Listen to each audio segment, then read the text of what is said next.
You've been told sports betting is a bet, something you sometimes win and sometimes lose, like a coin toss with better graphics. It isn't. It's a machine, and the difference between those two words is the difference between a bad night and a broken decade. But is that actually true? Let's not argue it. Let's measure it. A report published on the 9th of July 2026 by the Urban Institute did something simple but revealing. It compared people who bet online to people who bet the old way, in person. Same bets, same sports, same human weakness.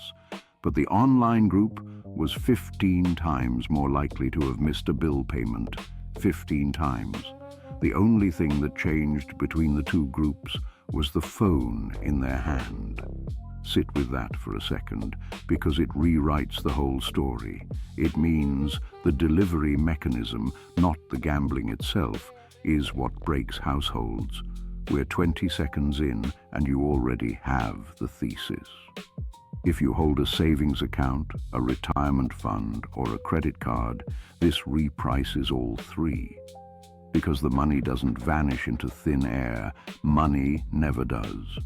It moves out of ordinary accounts and into a very small number of extraordinary ones. I'm Aurie Caelum. I dig into the facts about money that most people walk straight past. 3 things in this briefing. 1, how the app is built so that you never actually leave. 2, who really pays for all this? And it is not the reckless gambler the adverts love to show you. And 3, the single number that proves the game was never fair to begin with. A number I'll hand you at the end, so it stays with you. Let's open the first drawer. So here's what actually matters. Start with time. A traditional bet is slow by nature. You pick a team, you place your stake, and then you wait 90 minutes, sometimes a whole afternoon, before you learn the result. That waiting was never a flaw. It was a break. The app removed the break. Now you can bet on the next play, the next pitch, whether the next free throw drops. The industry calls it micro-betting, and the gambling psychologist Jamie Torrance describes the pace as approaching a slot machine. Why does that comparison matter? Because slot machines are the most efficient extraction devices ever legalized. Here's the simplest way to picture why speed is the weapon. Think of your judgment like a hot pan. A slow bet gives the pan time to cool between decisions, so your next choice is made by a calm brain. A fast bet never lets it cool. Torrance calls the result dark flow, a trance-like state where the player stops noticing time, money, or the world outside the screen. That's exactly what's happening here. The speed isn't a convenience built for you. It's a mechanism built against you, and it works best precisely when you can least afford it. Now add what the app knows about you. Every sportsbook tracks each tap, what you bet, when you tilt, how you chase a loss, the exact hour your discipline fails. Why gather all of that? To personalize the pressure and to aim it at your specific weak point rather than a generic one. The gambling researcher Heather Wardle put it in a way that's hard to shake. Imagine, she said, what the tobacco companies would have done if they had known every single time you reached for a cigarette. That is the level of surveillance a betting app runs by default, not as an abuse, but as the ordinary product. Then the design deletes every speed bump between wanting and paying. A 2022 audit of these apps cataloged the tricks. One-click deposits, default amounts quietly nudged higher through anchoring, and an instant prompt to place the next bet the very moment the last one settles. Why anchor the default high? Because most people accept whatever number is already in the box. Here's the simplest way to picture the whole apparatus. A physical casino makes you stand up, travel, find a table, and hand over cash, 3 or 4 walls of friction, each one a chance to stop. The app demolished every wall. It lives in your pocket, it knows your habits, and it never, ever closes. And when you finally try to leave, the same audit found the exits were hidden on purpose. Safety tools were buried in menus, and accounts were deliberately hard to close. One researcher called them immortal accounts. So item 1 is settled. This machine is engineered for permanence, not for play. But that's not the end of it. Because if this were only a story about reckless people making reckless choices, it would be a small story, a matter of willpower. It isn't. The data points somewhere far more uncomfortable. Now for who actually pays. In 2024, a team of finance researchers led by Scott Baker at Northwestern University's Kellogg School published a study through the National Bureau of Economic Research. This wasn't a survey of opinions. They tracked the actual financial accounts of 230,000 households across the 6 years after betting was legalized. They found the thing the adverts will never tell you. After legalization, the money households put into brokerage investment accounts fell by 14%. Why? Because a dollar wagered is a dollar that used to go toward building wealth, and it simply stopped arriving there. And here is the part that should stop you cold. For roughly every $1 spent on betting, the researchers found net investment fell by about 2. Read that again. The loss was never just the failed bet. It was that dollar plus the second dollar that never got invested behind it. Which brings us right back to where we started. A machine, not a game. A game takes your stake and ends when the whistle blows.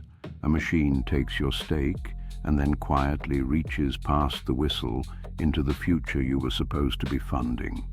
Now you might be thinking, that's the reckless minority. That isn't me. The study anticipated exactly that objection, and the numbers refuse it.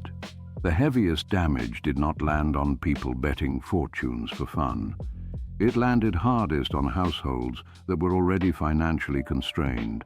Low savings households spent a share of their income on betting that ran 32% higher than wealthier homes. Why them, specifically? Because the promise of a fast, life-changing payout is loudest to the people who most need one, and the machine is tuned to sing it directly to them. And the damage refused to stop at savings. The same researchers linked betting to reduced access to credit, higher credit card balances, and more overdrawn bank accounts. Why the chain reaction? Because once the savings buffer is gone, the next bet gets paid for with debt. And debt is where a bad habit turns into a financial trap. That is the wealth transfer laid bare. Not from the rich betting big under bright lights, from the strained betting small, quietly over and over, until the thin buffer that protects an ordinary life is simply gone. The house didn't need a whale, it needed a habit. Here's where most people get confused about their own risk. They picture the danger as one catastrophic, reckless night at the bookmaker. But the machine's real weapon is the opposite of a big night. The Urban Institute found that 7% of online bettors wager every single day, a rate essentially unheard of among people who bet in person. So the harm was never really about the size of one bet. It's about the frequency the machine manufactures, one small tap at a time, until small becomes constant. And the totals are not small at all. In the United States alone, people wagered about $167 billion on sports over the past year. In 2021, that same figure was $57 billion. Why did it roughly triple in a handful of years? A 2018 Supreme Court decision let states legalize it, the apps flooded in, and the machine did the rest. Now, blind conviction is dangerous in either direction. Let's check the other side of this honestly, because a one-sided story is just propaganda with better manners. And a necessary line, this is analysis, not financial advice. For a great many people, a small, occasional wager is simply entertainment, a few pounds on a match, and then life goes on. The majority of bettors stake modest amounts and walk away intact. And legalization did pull a huge market out of unregulated black markets, which carried harms and criminality of their own. There is a genuine argument that adults are entitled to spend their own money as they wish, and that the tax revenue funds real public services. These are fair points, and I won't pretend otherwise. So the question this briefing raises is not whether betting should exist. It's whether the design is honest about what it is engineered to do. This is how the big money, the smart money, actually reads the whole thing. Don't follow the marketing. Follow who profits precisely when you lose. The operators, the leagues that now hold equity stakes and data deals, and the states that have grown quietly dependent on gambling tax. Every one of them earns more the longer you stay engaged. Why does that alignment matter so much?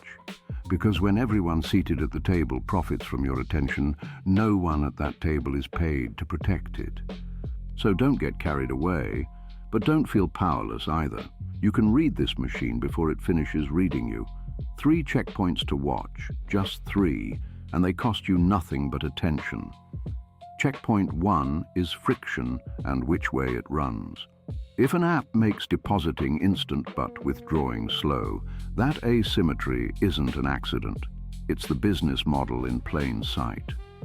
Watch the direction in which a product removes its walls, because that direction is where it wants your money to flow.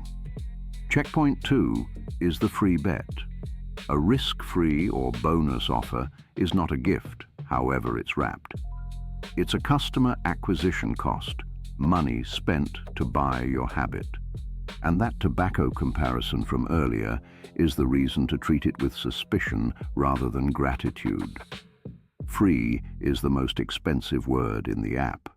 Checkpoint 3 is frequency, not the size of any single bet, but how often the app reels you back.